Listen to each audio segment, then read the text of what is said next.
Hey, I'm Emma. And I'm Theo. And we're from Awesome Informative Technology. That's AIT for short. Keeping you up to date on what's to love and what's to hate in the tech world.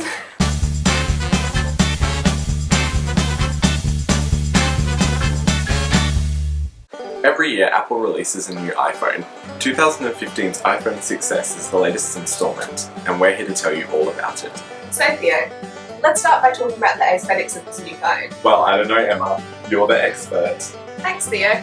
The most noticeable change in the design of the phone is the removal of the FCC markings and the addition of an S badge on the back of the phone. And what's the phone made of? The casing of the phone is made from a new 7000 series aluminium, which makes it stronger and prevents bending. No one wants a repeat of last year's bending iPhone 6 fiasco. Apple is stuck with the rounded edge design of the iPhone 6, which makes it quite ergonomic, but also quite slippery to hold. The iPhone 6s is also slightly thicker than last year's model, which means you might need to buy new cases if they're not made of flexible material. The screen also features a new strengthened Ion X glass, which aims to prevent cracking but is only slightly better than last year's model. You'll still want to put a case on this phone. The strong glass also prevents the screen from breaking when you perform the brand new 3D touch gestures. People, this is revolutionary.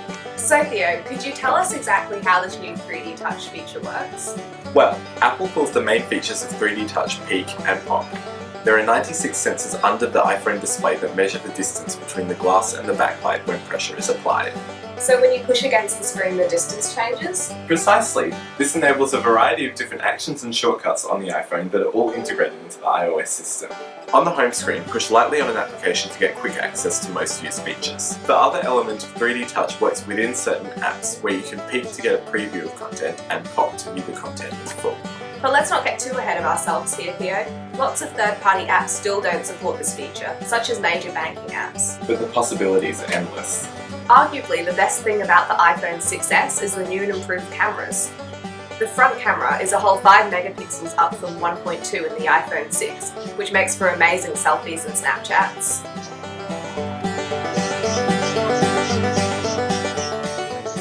Theo, why are you taking selfies on that all sorts of junk? Haven't you heard about the new and improved front-facing camera on the iPhone 6s? Oh!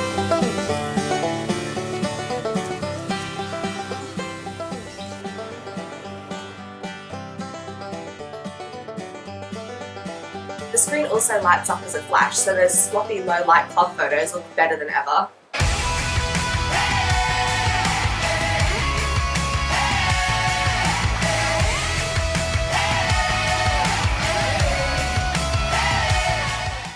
The rear-facing camera has also seen some improvements. The resolution is up to 12 megapixels from 8, a whole 50% more pixels. This makes pictures more clear and details easier to see, especially when you're zooming or cropping.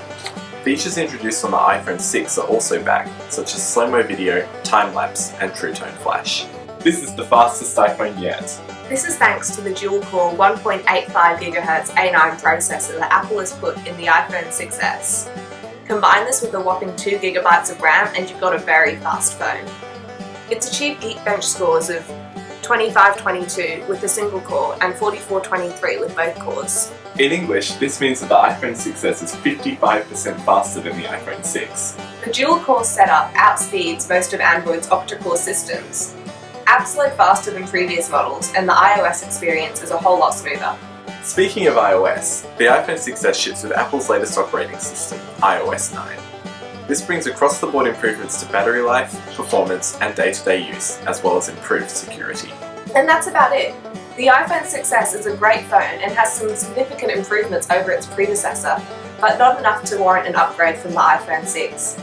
Battery life hasn't improved from the iPhone 6, which is a disappointment as this was one of the most criticised aspects of iPhones in general. There's a lot of cool stuff in this iPhone, but not a lot of it has practical uses yet, such as 3D Touch.